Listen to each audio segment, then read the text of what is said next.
안녕하세요, 유이쌤입니다. 혹시 멀쩡하던 강아지가 미용 후에 밥을 안 먹거나 벌벌 떨거나 구석에 숨고 가족들을 물려고 한다는 얘기를 들어보신 적 있으신가요? 강아지가 미용을 받은 후에 나타날 수 있는 증상들인데요. 제가 생각하기에 정도의 차이는 있겠지만 미용하고 스트레스를 안 받는 강아지는 단언컨대 한 마리도 없다고 생각합니다. 왜냐면 일단 낯선 사람이 높은 데다 올려놓죠. 전기톱 같은 소리가 나는 바리깡으로 온몸 구석구석 털을 밀죠.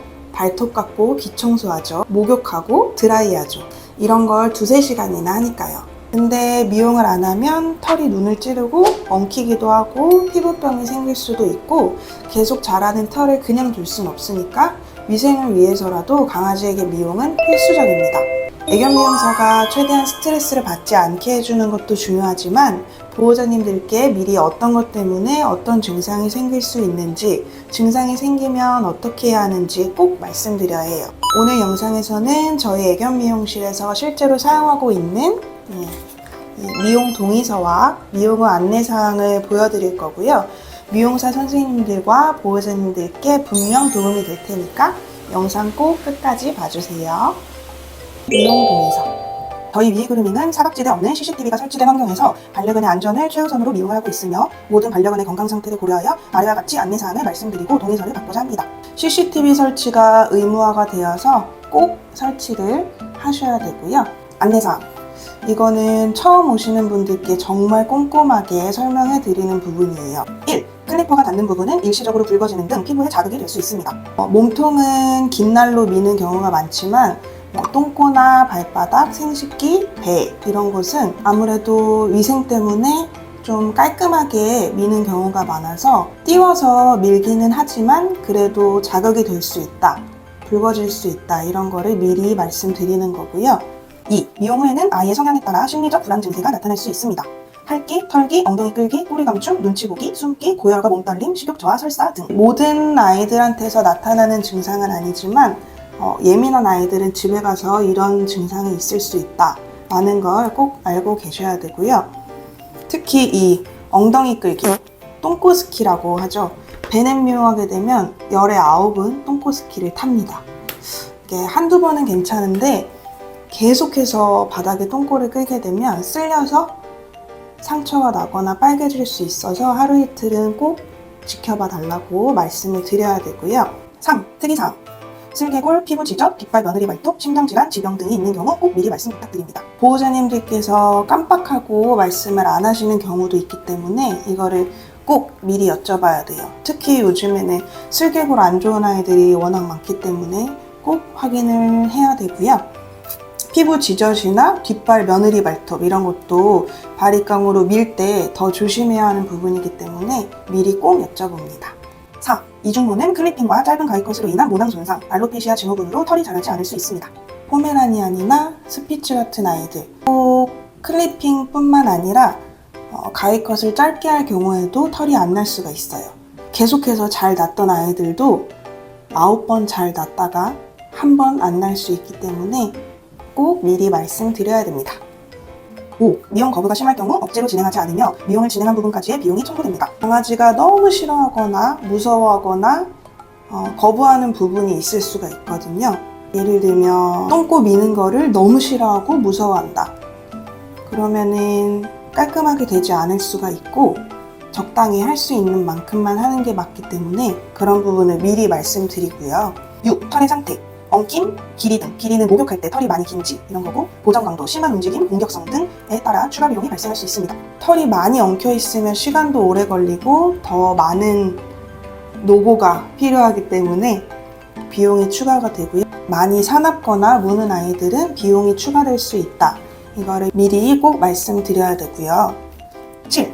아이의 갑작스러운 움직임, 무는 행동, 털 엉킴 등에 따라 상처가 날 수 있습니다. 갑자기 움직이거나 기계를 물거나 털이 엉켜 있어서 그 부분을 밀거나 할 때 상처가 날 수가 있어요.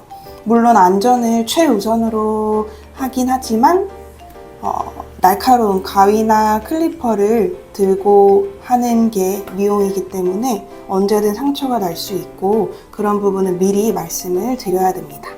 8. 미용 시 촬영되는 사진과 영상은 위 그루밍의 SNS에 업로드될 수 있습니다. 우리 강아지 사진이 인스타나 유튜브에 올라가는 걸 보통은 다들 좋아하시는데요. 그래도 정말 간혹 우리 강아지 사진을 함부로 올리는 걸 싫어하시는 분들이 계실 수 있거든요. 그래서 미리 동의를 구합니다. 대부분은 좋아하세요. 그리고 위 내용을 충분히 인지하였으며 이 동의서의 적용일은 동의서 작성일 당일부터 이후 미용 시 모든 기간에 적용됨을 확인하고 개인정보 수집 및 활용에 동의합니다. 그리고 여기에 사인을 받습니다.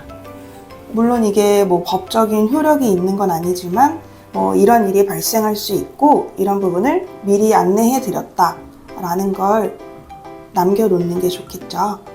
그래야 서로 오해도 없고 하니까요. 이거는 미용 후 안내사항.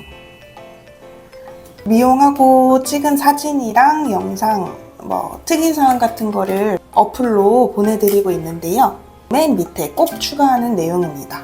저희 위그루밍은 반려견의 입장에서 안전하고 편안하게 미용받을 수 있도록 최선을 다하고 있지만 미용은 아이들의 체력 소모가 크고 스트레스를 받을 수밖에 없습니다. 푹 쉬게 해주시고 신나는 산책으로 스트레스를 해소해주세요. 강아지에게 최고의 선물과 보약은 산책 아니겠습니까? 힘들어 보인다고 그냥 쉬게 하지 마시고 신나게 산책해 주시는 게 최고입니다. 생식기는 너무 바짝 밀게 될 경우 자극이 되고 핥을 수 있으므로 너무 깔끔하게 밀지 않습니다. 특히 암컷 아이들은 털을 조금 남겨주는 편인데요. 간혹 가다가 좀 덜 밀린 것 같다, 지저분하다 하시는 분들이 계셔서 이런 거를 미리 말씀드립니다. 발톱은 혈관 가까이 짧게 깎을 경우 아파할 수 있어 너무 짧게 깎지 않은 뒤 부드럽게 갈아줍니다. 보통은 발톱 좀 바짝 깎아주세요 이렇게 하시거든요. 근데 너무 바짝 깎으면 아파하는 아이들이 있어서 최대한 적당히 깎고 갈아드린다 이런 부분을 미리 말씀드리는 거고, 빗속털을 뽑았을 경우 털거나 길지 않게 해주시고 최소 일주일 정도는 귀를 청결하게 관리해주세요. 빗속털이 귀를 꽉 막고 있으면 통풍이 안 돼서 귀병이 생길 수가 있기 때문에 저희는 뽑고 말씀을 드리는 편인데요. 뽑은 다음에 청결하게 관리가 안 되면 좀 감염의 위험이 있어서 일주일 정도는 꼭 귀 청소 해주셔라 라고 말씀드리는 거고, 털을 짧게 밀었을 경우 몸을 긁거나 핥거나 털 수 있고 이로 인해 상처가 될 수 있으니 미용한 날부터 하루 이틀 정도는 잘 지켜봐 주시기 바랍니다. 동의서에 있던 자극될 수 있다 그 내용인데요. 우리도 제모하고 이러면 막 간질간질하고 하잖아요. 강아지들도 그렇기 때문에 긁을 수가 있어요. 근데 또 발톱도 깎아놓은 상태여서 상처가 금방 나니까 꼭 잘 지켜봐 달라고 말씀드리고 있고요. 짧아진 털로 인해 허전할 수 있으니 얇은 옷을 입히는 등 체온 유지를 위해 신경 써주세요. 엄청 길었던 털이 갑자기 사라지면 허전해하고 느낌이 이상하기 때문에 여름에도 쿨티라든지 이런 거를 꼭 입혀주시는 게 좋습니다. 아이의 성격, 성향에 따라 일시적으로 식욕 저하, 설사 반응, 심리적 불안 증세가 나타날 수 있습니다. 엉덩이를 바닥에 끄는 행동, 꼬리 감춤, 고열과 몸떨림, 핥는 증상, 빙글빙글 돌기, 눈치 보기, 숨기 등. 이것도 동의서에서 미리 말씀드린 내용이지만 한 번 더 꼭 말씀드려야 되는 부분이에요.